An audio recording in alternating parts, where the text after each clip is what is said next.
Cricket की तमाम तफसीलात के लिए बायो में लिंक है, इस पर क्लिक करें।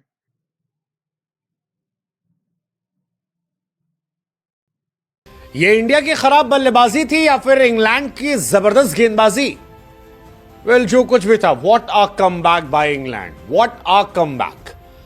मतलब एक मैच जो पूरी तरीके से इंडिया के हाथ में था। वॉशिंगटन सुंदर ने जो मैच इंडिया के लिए बना दिया था, सिराज ने जो मैच बनाया था, उस मैच को इंडिया के टॉप 5 में से 4 बल्लेबाजों ने गंवाने का ऐसा लगा पूरा मन बना लिया। हालांकि मैच अभी भी किसी की तरफ नहीं है, गेम जो है वो ऑन है।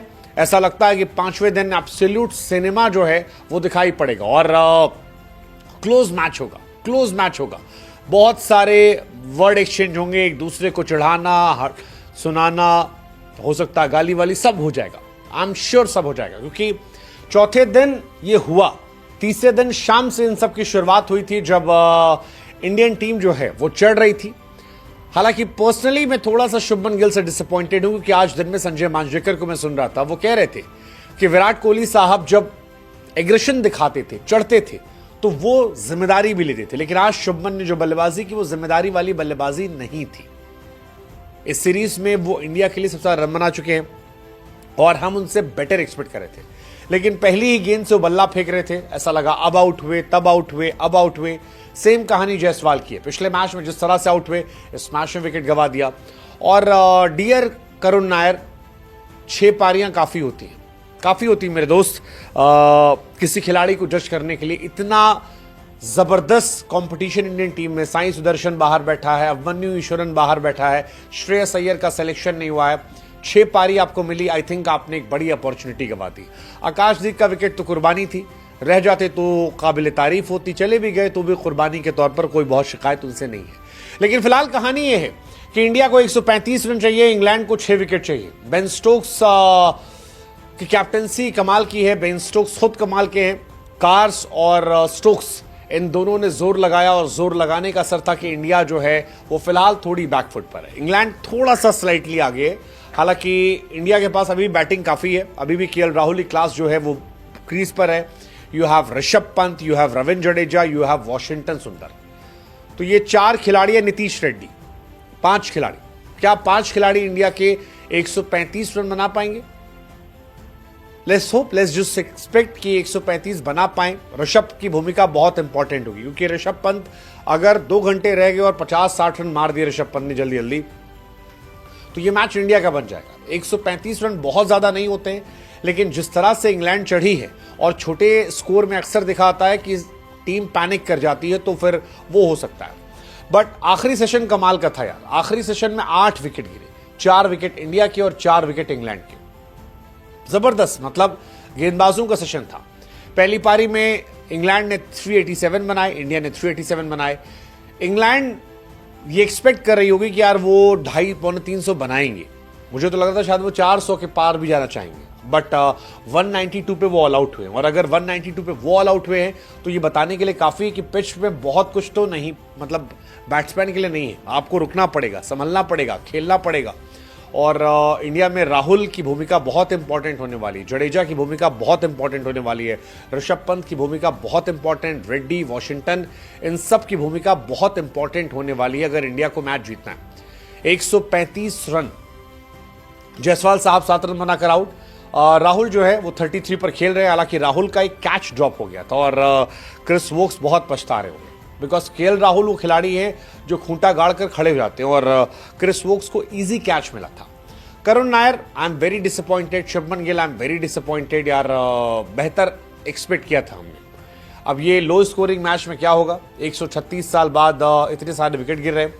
जैक क्रॉली को भी आज सुबह सुबह बहुत जोर शोर मचा रहे थे, कुछ किया उन्होंने खास है नहीं।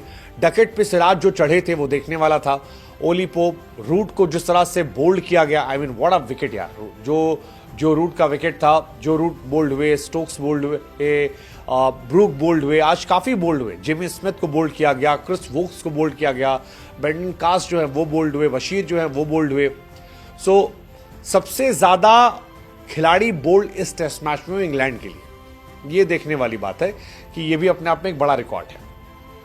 बट मेरे लिए यार वही एक डिसअपॉइंटमेंट था कि आपने जितना एग्रेशन दिखाया था उसको एग्रेशन अगर आप चैनलाइज कर लो तो वो कमाल की चीज है। I am sure Shubman Gill को ये सीखना पड़ेगा, ये उम्र के तकाजे के साथ आएगा, क्योंकि केएल राहुल को भी देखा होगा आपने, बेन स्टोक्स काफी चिढ़ाने की कोशिश कर रहे थे, लेकिन राहुल काम थे, बर्फ की तरह शांत थे, और वो उनकी खूबसूरती है। अब जो भी ये मैच जीतेगा वो इस टेस्ट सीरीज में आगे हो जाएगा, और ये बहुत क्लोज आकर जीतना हारना होगा।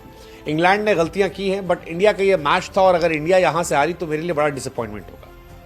मतलब इंडिया एक्चुअली इस मैच में बहुत क्लोज थी, और इंडिया को ये करना चाहिए। मतलब मुझे लगता है कि इंडिया अगर इस मैच को गवाती है तो बेवकूफ़ी है, बेवकूफ़ी। हालांकि अभी मैच इंडिया के पास ही है। यू हैव राहुल, जैसा मैंने कहा, राहुल है, नीतीश रेड्डी, ऋषभ पंत, वॉशिंगटन सुंदर, रविंद्र जडेजा, ठीक ठाक खिलाड़ी हैं। 135 ये बना सकते हैं, बट फिर वही कहानी है कि यार ये मैच और अच्छा हो सकता था, और जिम्मेदारी से बल्लेबाजी करुण नायर कर सकते थे। करुण नायर ने बॉल छोड़ी यार इस सीरीज में। 20 run, 31 run, 26 run, 40 run, 14 run. Karun Nair से बहुत एक्सपेक्टेशन थी और काफी मौके दिए गए। 3 टेस्ट मैच, 6 इनिंग काफी ज्यादा होती। करुण नायर के करियर में एक 303 अगर हटा दें तो आज तक वो 200 रन बना पाए, जो डिसअपॉइंटमेंट है। 202 रन 12 इनिंग में, हम इनको सोचिए। But Washington Sundar, what a player यार। Joe Root, Jamie Smith, Ben Stokes, 3 बड़े विकेट निकाले, और मैच में जो वापसी थी वो इन्हीं की वजह से आई। तो कमाल का स्पेल था, मतलब मुझे लगता है बहुत अच्छा बॉलिंग स्पेल था इंडिया का। स्पिनर्स की तरफ से टॉप स्पेल्स में से वॉशिंगटन का भी एक स्पेल जो है वो आया, और टफ कॉल थी उनको शामिल करना कुलदीप यादव को बाहर बिठाकर। बहुत सारे लोग ये सवाल पूछे, भाई कुलदीप बाहर बैठे हैं, वॉशी क्यों खेल रहे हैं? बट बैटिंग बॉलिंग दोनों, आई मीन यहाँ पर तारीफ होनी चाहिए। बेस्ट बॉलिंग स्पिनर अगर आप देखोगे इंडिया की तरफ से तो कुलदीप का है, और ये सेकेंड नंबर पर वॉशी का आ गया। तो ये बताने के लिए काफ़ी कि वॉशी शानदार प्लेयर है। हम एक्सपेक्ट करें कि वॉशी बैट से भी कंट्रीब्यूट करें और इंडिया मैच जीते, क्योंकि इंडिया का आखिरी 3-4 जो विकेट है वो तो फुस आता है, ऐसे गायब हो जाएगा। But let's just hope. But overall कहानी यही है कि आखिरी दिन जो है मैच नहीं सिनेमा होगा, और इस सिनेमा को देखना एक्साइटिंग होगा। ये सिनेमा नहीं होता, एक सिंपल फिल्म हो सकती थी, लेकिन जायसवाल, नायर, चलो नायर ठीक है यार, शुभमन का आउट होना में तकलीफ थी यार, वो बहुत विकेट थ्रो कर दिया उन्होंने। नायर तो चलो फॉर्म में नहीं थे, जायसवाल पता नहीं क्या 2 मैच से कर रहे हैं, 2 इनिंग से, बट वो शुभमन का विकेट ना गिरता तो बहुत अच्छी expectation, because he is captain, so we expect more from Shubman Gill. But let's just hope कि वाइस कैप्टन ऋषभ पंत इस मैच को बचाएं, और राहुल अपनी क्लास दिखाएं, जड्डू दिखाएं अपना एक्सपीरियंस, और वॉशी और नीतीश ये बताएं कि वो कैसे परफेक्ट ऑलराउंडर है। Let's just hope.